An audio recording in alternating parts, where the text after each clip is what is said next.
What if I told you that the most luxurious facades in history concealed not happiness, but endless, deafening silence?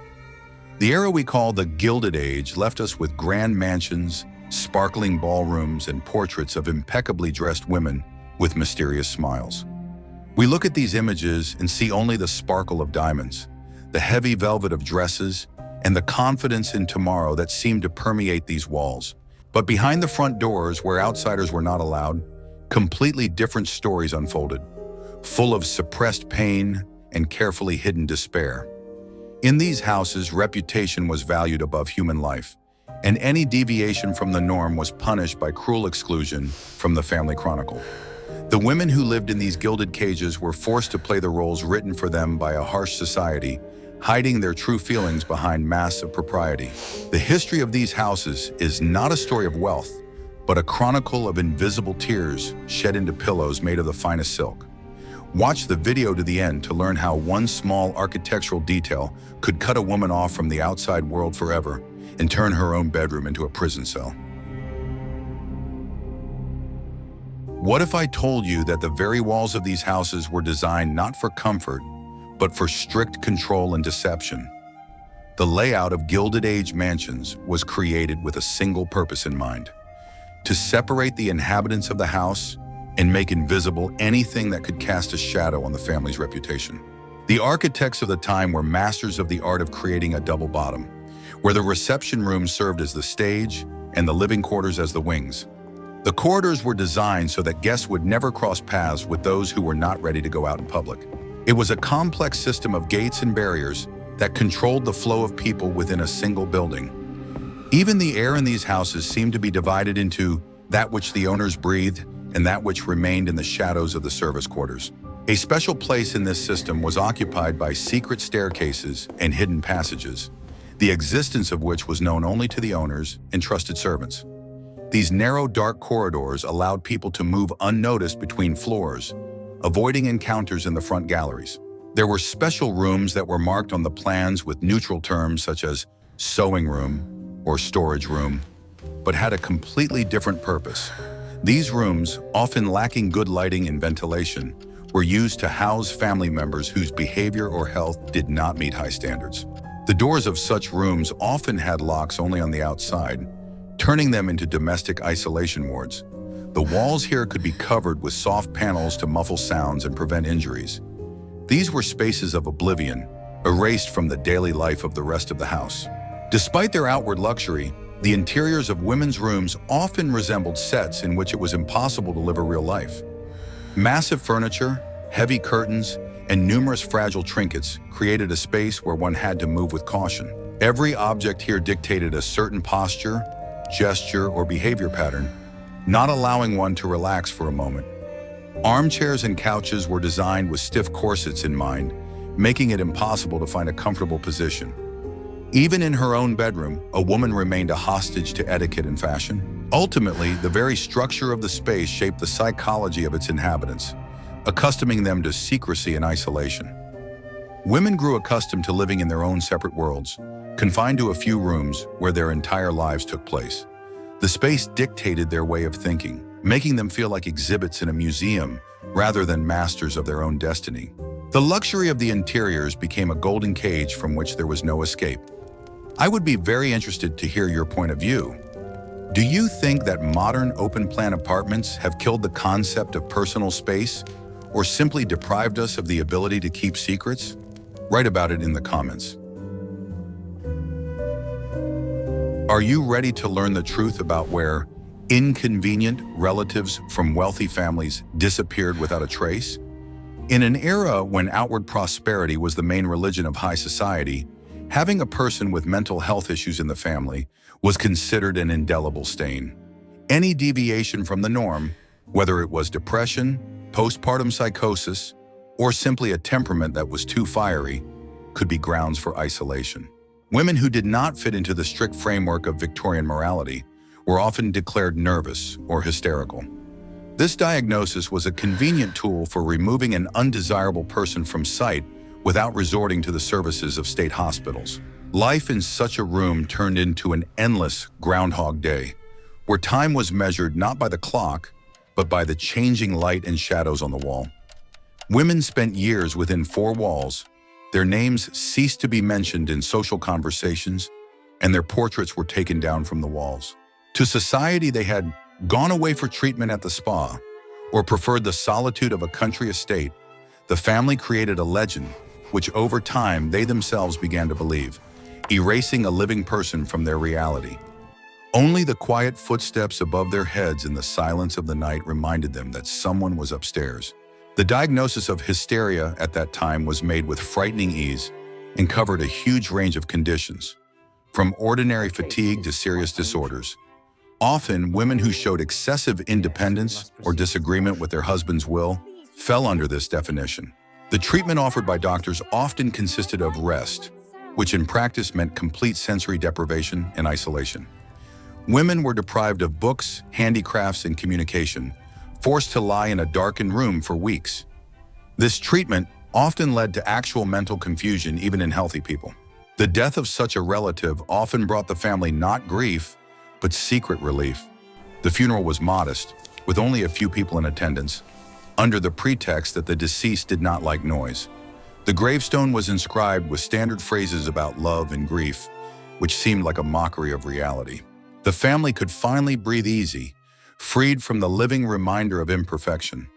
The room was quickly converted into a storage room or guest room, erasing all traces of its former occupant. This practice of hiding inconvenient people was widespread, but it was kept quiet, creating a circle of silence in high society. Everyone knew that there might be a similar locked room in the neighboring mansion, but no one asked unnecessary questions. It was an unspoken agreement.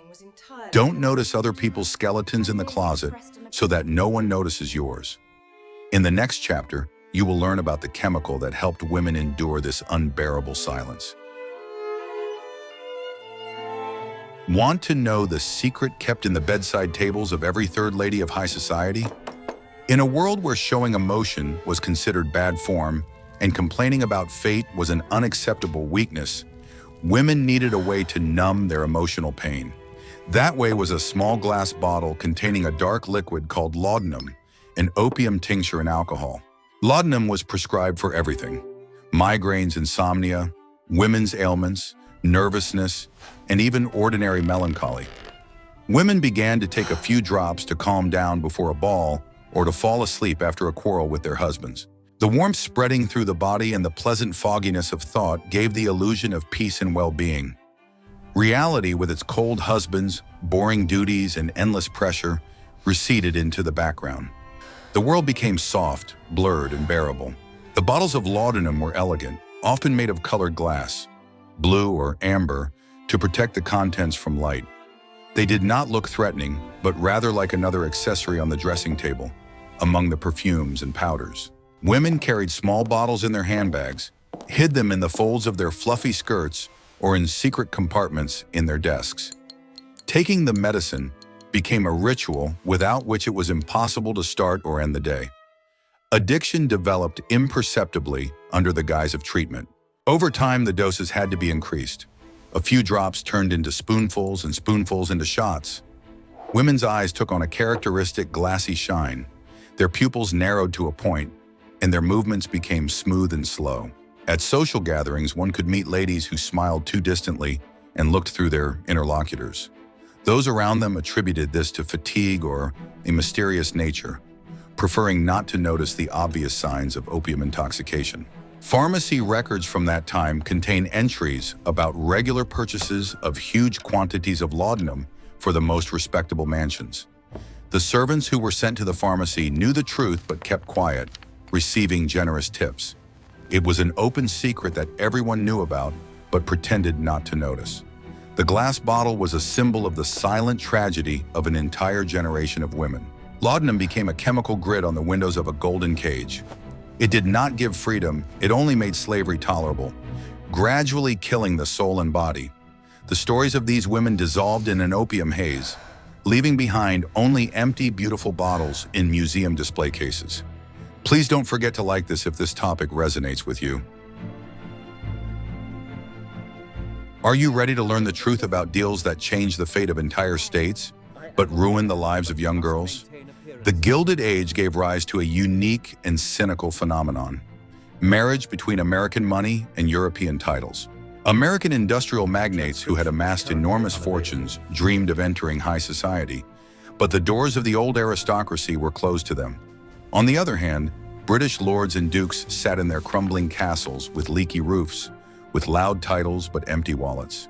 The solution was a sale, a title in exchange for a dowry. The main victims of these deals were the daughters of millionaires, who were called dollar princesses. They were raised with one goal in mind: to become a duchess or countess. From early childhood, they were taught French, etiquette, how to hold their back straight, and how to wear jewelry. No one asked their opinion about their future marriage. The girl was an asset, a currency with which her father could buy himself a place in history and the respect of society. Love was absent from this equation as a class. Moving to England was a real shock for many of them. After the warm, comfortable homes of New York with central heating and running water, they found themselves in huge cold stone castles where the water in the jugs froze at night. Dampness, drafts, and the lack of basic amenities were only part of the problem. Far worse was the coldness of human relations. The British aristocracy looked down on the upstarts, accepting their money but despising their origins. Husbands who gained access to their wives' capital often spent it on renovating estates, horse racing, card debts, or maintaining mistresses. A young wife found herself in a foreign country, far from family and friends, surrounded by people who considered her nothing more than a walking wallet. She had to give birth to an heir, run the household, and silently endure contempt. Her tears moved no one because she had married well and received a title. These women saved many historic estates in England from ruin. Their money was used to restore roofs, drain basements, and renovate parks. But few people thought about how many tears had been absorbed by the restored ancient masonry. History sees the restored castles, but forgets the women who paid for the repairs with their youth and freedom. In the end, many of them found solace in charity, travel, or in rare cases, divorce, which was a huge scandal at the time. But the scars of a happy marriage remained with them forever. They were living commodities in the most expensive shop in the world. In the next chapter, you will learn how cruel rules of hospitality turned women into hostages in their own living rooms. The life of a woman of high society was subject to a strict schedule that left no room for spontaneity. One of the most exhausting and meaningless rituals was the system of visits and calling cards. It was a complex game with strict rules, the violation of which threatened social death. Every day, a lady had to dress in her best gown, tighten her corset, and sit in her living room waiting for guests who might not come. This was called visiting day. The rules dictated who could visit whom and when. A visit could last as little as 15 minutes, but it required careful preparation. Conversation was limited to superficial, safe topics: the weather, mutual acquaintances, cultural events. Any display of genuine emotion or discussion of problems was considered vulgar. Women spent hours making small talk with people they often found indifferent or even unpleasant, smiling a frozen, polite smile. This ritual created the illusion of intense activity, but in fact was only a form of beautiful idleness imposed by society. Women were forbidden to work, engage in business, or participate in politics. All their energy went into maintaining social connections that were as fragile as glass. They were managers of emptiness, controlling flows of politeness and hypocrisy. For older women who had lost their former beauty and influence, visits became their only connection to the world. They clung to old acquaintances, becoming guardians of tradition and etiquette. Their living rooms resembled museums of the past, where time had stopped. Young debutantes came to visit them out of politeness, bored and dreaming of leaving as soon as possible, continuing this endless cycle of pretense. Even within the family, communication was often formalized. Children were brought to their mother at certain hours, cleanly dressed and combed, to show off their achievements. Sincere maternal affection was replaced by the teaching of manners. A husband could enter his wife's living room as a guest, knocking on the door. The house was not a place of rest, but a stage where the performance never stopped for a minute. This system of social rituals sucked the life out of people, giving nothing in return except confirmation of status. Women were hostages in their own living rooms, slaves to the silver tray for visiting cards. Behind the outward glamour of high society lay a deep existential longing and the impossibility of being oneself. What if I told you that the impeccable pedigrees of many great families were built on lies and forgery? The subject of illegitimate children or pregnancies of unmarried daughters was the worst nightmare for any aristocratic family. It was a blow that could destroy the reputation of the family forever. Therefore, when the irreparable happened, a machine was set in motion to conceal the facts, working without fail and without pity. The fate of the young woman and her unborn child was sacrificed for the sake of preserving the family's good name. Childbirth often took place in secret, without the involvement of well-known doctors. A village midwife or a doctor with a dubious reputation was invited, who was willing to forget everything he saw in exchange for money. Immediately after birth, the child was usually taken away. Mothers were often not even allowed to look at their babies so that they would not become attached. The fate of these children varied, but was almost always tragic. They were given to orphanages, peasant families for upbringing, or distant poor relatives under the guise of orphans. Returning home was another ordeal. The girl had to re-enter the ballroom, smile, dance, and pretend that nothing had happened. She carried this terrible secret within her, knowing that somewhere her child was growing up, whom she might never see again. This separation was heartbreaking, but outwardly she remained a cold and calm lady. Any hint, any sidelong glance could cause panic. These secret dramas took place behind the closed doors of bedrooms and country houses, leaving no trace in official documents. Only rare, miraculously preserved diaries or deathbed confessions shed light on the scale of these tragedies. How many broken lives are hidden behind the dry lines of genealogical trees?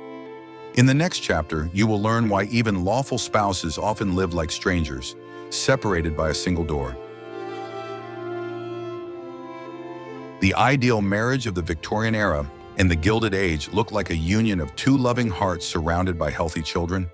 In reality, married life in high society often resembled the coexistence of two business partners living in the same office.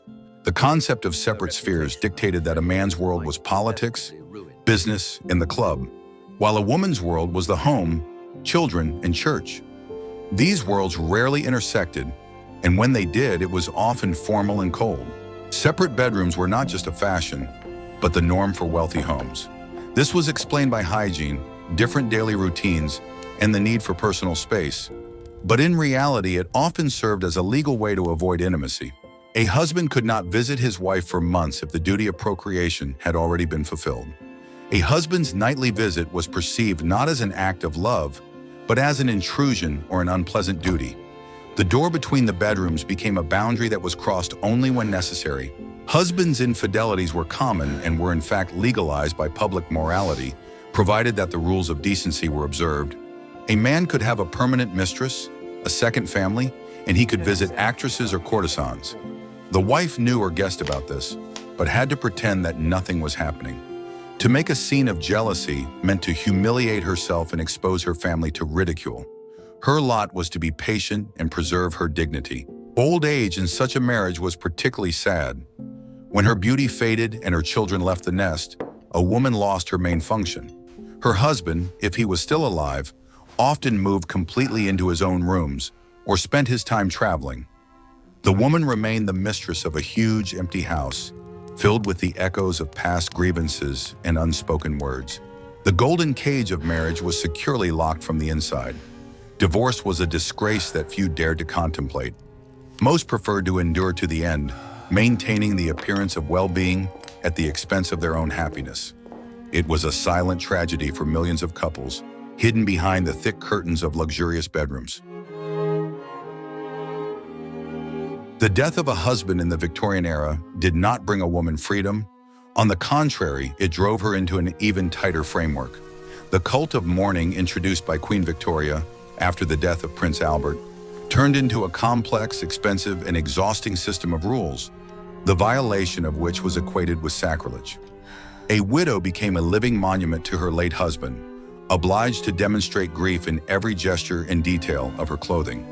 The period of deep mourning lasted a year and a day, but could be extended for a longer period. During this time, a woman had to wear exclusively black dresses made of bombazine. A dull, stiff fabric that was unpleasant to the touch, collected dust, and quickly lost its appearance. Her face was covered with a thick black crepe veil through which the world looked gray and gloomy. Crepe, impregnated with special compounds for stiffness, had a specific smell and often caused skin irritation and respiratory diseases, which were called crepe poisoning. Even jewelry was strictly regulated. Only items made of jet, black fossilized coal, or jewelry made from the braided hair of the deceased were allowed. Wearing the hair of the dead on one's body was a creepy but mandatory tradition, symbolizing an unbreakable bond. Women literally carried a piece of death with them, not allowed to forget their loss for a single moment. As a result, many women spent their old age in endless mourning, first for their parents, then for their husbands, then for their brothers or sisters. Black became their second skin. They passed away quietly, long invisible to the world, leaving behind only neatly folded mourning dresses and the smell of mothballs. In a wealthy house, it was impossible to ever be truly alone. Servants were everywhere.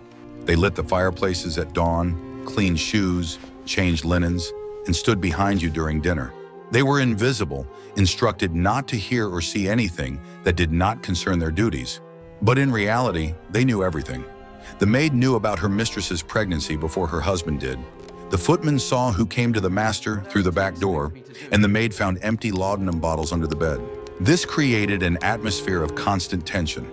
The owners lived in a glass house, where their every move was evaluated and discussed in the kitchen or in the servants' quarters. The servants were a separate class with their own hierarchy and laws, but they possessed the most dangerous weapon: information. The family's reputation often depended on the loyalty of the butler or the silence of the nanny. And this loyalty was bought not only with salary, but also with gifts, indulgences, and sometimes outright blackmail. The personal chambermaid, lady's maid, was the closest person to the mistress, often closer than a sister or mother. She saw her mistress without a corset and makeup, saw her tears, knew her figure's flaws and secret passions. This intimate closeness blurred the boundaries between mistress and maid, creating a strange dependence. The mistress could confide her secrets to the maid simply because there was no one else to talk to. And in doing so, she handed over her fate to her. The architecture of the house, with its black staircases and service corridors, encouraged eavesdropping and peeping. The walls may have had acoustic features that allowed conversations in the living room to be heard from the pantry. Clever servants knew these secrets and took advantage of them. The lives of their masters were a reality show for them, which they watched from the front row. Sometimes sincere attachments developed between servants and their employers, especially in the case of lonely elderly ladies, for whom an old maid became their only friend. But even in these cases, the social divide remained insurmountable. A servant always remained a servant, a second-class person whose feelings and interests were no match for those of the family. The silence of the mansions was deceptive. Behind it lay the whispers of hundreds of servants discussing, condemning, and remembering every sin of their masters. It was an army of witnesses who could not be removed, without whom it was impossible to live, and whom one had to fear every day. The history we know about the great families of the Gilded Age is a history that has been heavily censored. The final act in the drama of preserving reputation was the destruction of evidence. When the head of a family or a famous socialite died, the first thing the heirs or trustees did was to clean up the archives. Fireplaces were lit not for warmth during those days. Stacks of letters, diaries, bills, and photographs disappeared in the flames. Anything that could cast a shadow on the name of the deceased or living relatives was turned to ashes. Letters from lovers, records of card debts, medical reports on shameful diseases, and birth certificates of illegitimate children were burned. Entire layers of life, full of passion, pain, and mistakes, were erased from reality. Only a dry, official version of the biography remained. Born, married, served society, died. Living people were turned into perfect statues without flaws. Women's diaries suffered most often. Women of that era entrusted their most intimate thoughts to paper, as there was no one else to trust. These notebooks contained the true story of their lives: complaints about their husband's coldness, fear of childbirth, descriptions of symptoms of depression or addiction. Relatives who found these records were horrified not by the suffering of their loved ones, but by the fact that these revelations could become public knowledge. The notebook was thrown into the fire, taking with it the only voice of a woman that could speak honestly. Sometimes the destruction took place while she was still alive. Women burned their own letters before their death, not wanting strangers to touch their secrets. It was a last act of will, an attempt to preserve at least a drop of privacy in a world where they had nothing of their own. They left, leaving behind emptiness and silence. "I don't want to be pitied or judged," was the thought that guided the hand throwing the paper into the flames. We will never know the whole truth about the Gilded Age. We can only guess at the scale of the hidden dramas from indirect clues, from fragments of phrases in surviving letters, from strange gaps in biographies. The fires in the fireplaces of those years took with them millions of stories of love, hate, and despair.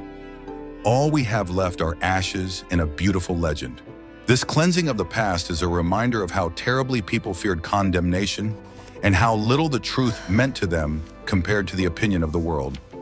They preferred to disappear, to dissolve into nothingness, rather than allow their descendants to see their weaknesses and mistakes. It was their last, proud, and tragic choice. We walked through the corridors of time, peered behind heavy velvet curtains, and opened doors that had been locked for over a century. The history of the Gilded Age and the late Victorian era appeared before us not as a parade of luxury, but as a chronicle of hidden pain and endless loneliness. Behind the glitter of diamond tiaras and the grandeur of marble facades were real women whose destinies were sacrificed to the idol of reputation. Their homes were not fortresses, but golden cages, where comfort was bought at the price of freedom and silence at the price of truth. How did these stories about golden cages make you feel? Would you like to see a separate episode about the fates of specific famous women of that era, such as Consuelo Vanderbilt or Princess Diana of her time? Write your suggestions in the comments and don't forget to subscribe to the channel so that we can uncover the secrets of history that are usually kept silent.